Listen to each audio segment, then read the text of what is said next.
faire pour donner plus d'intensité en chantant, plus de caractère dramatique ou de tension émotionnelle? Et je ne parle pas de volume ici. Intensité et volume sont deux concepts différents. Je peux très bien chanter de façon intense, mais avec un volume doux. Que je suis intense. Comment faire pour intégrer davantage d'intensité sans pousser sur l'air? Parce que c'est souvent ce qu'on a tendance à faire.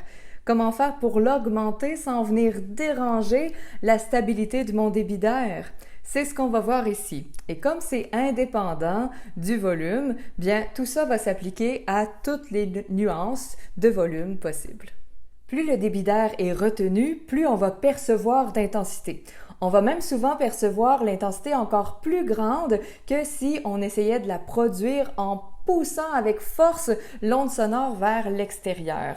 Et ça, premièrement, ça risque d'atteindre, de nuire à notre production vocale et à notre santé vocale.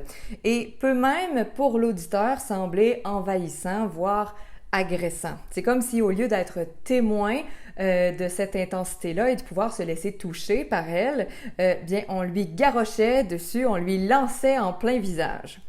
La réaction, généralement, de l'auditeur va être plutôt de se protéger et d'être sur la défensive plutôt que de se laisser porter, de se laisser toucher par l'intensité qu'on veut partager, qu'on veut exprimer.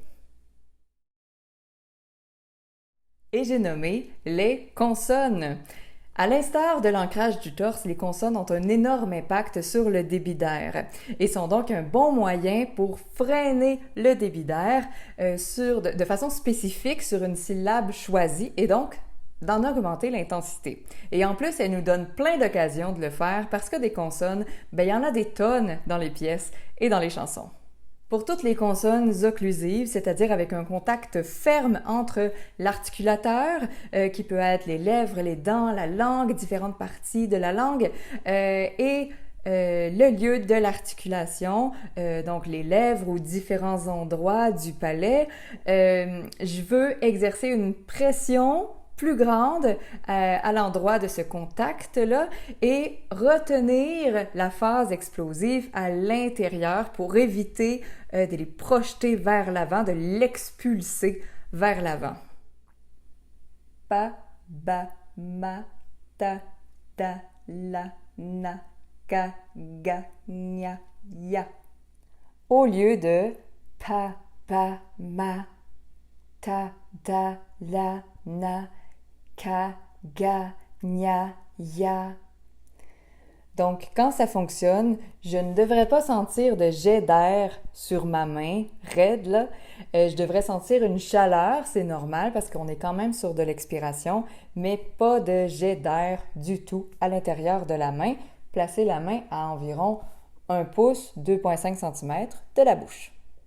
Pour les fricatives, je veux resserrer l'espace entre l'articulateur et le lieu de l'articulation. Je veux les faire courtes sans les anticiper. Fa, va, sa, za, cha, ja. Au lieu de fa, va, sa, za, cha, ja. Même chose avec la main, vous devriez sentir une quantité d'air beaucoup moindre, à peine. En fait, ça se peut que vous en sentiez même pas quand les consonnes sont bien retenues dans leur débit d'air, donc prononcées efficacement pour la tâche vocale à accomplir. Vous me direz peut-être, si vous me suivez un peu, que c'est déjà de cette façon-là qu'on veut produire des consonnes de façon optimale.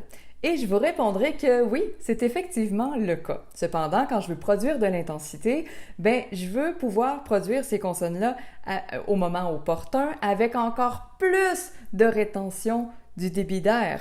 Donc, ça deviendra des consonnes extra retenues dans un contexte, dans un groupe de consonnes retenues. À chaque fois que vous vous observez en train de vouloir pousser, en train de tirer la tête vers l'avant ou vers le haut, de contracter les abdominaux pour avoir plus d'intensité, à chaque fois que vous voulez projeter votre voix en avant pour affirmer plus puissamment quelque chose, faites l'inverse. Inversez le processus et freinez l'air le plus possible sur la ou les consonnes concernées. D'ailleurs, le verbe projeter est souvent problématique pour la voix. On se reparle de ça. Il s'agit de rediriger toute l'énergie supplémentaire que vous déployez quand vous voulez de l'intensité dans la rétention. Donc, plus je veux d'intensité, plus je veux garder ma voix près de moi. Ça peut sembler contre-intuitif, mais c'est très efficace, fonctionnel et sain pour votre instrument, pour vos plis vocaux. Quand on parle d'émotion, on pense souvent au cartilage thyroïde, aux fausses cordes vocales, aux faux plis vocaux, à l'espace cricothyroïdien.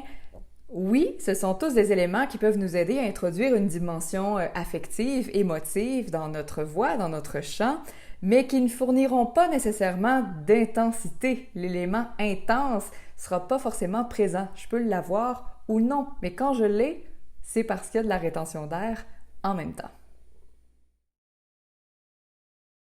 La limite de ça, c'est que c'est difficilement compatible avec un son soufflé, donc avec des plis vocaux rigides.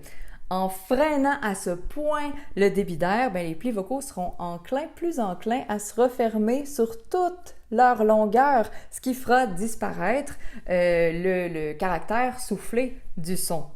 En même temps, c'est généralement pas une configuration des plis vocaux qu'on choisit quand on veut beaucoup d'intensité. C'est à vous de voir à partir de là. Bon entraînement à la retenue pour plus d'intensité, tout en gardant une production vocale saine. Au plaisir! Pour bien préparer vos plis vocaux à travailler, vous pouvez cliquer juste en dessous, il y a un réchauffement vocal gratuit à votre disposition. N'hésitez pas!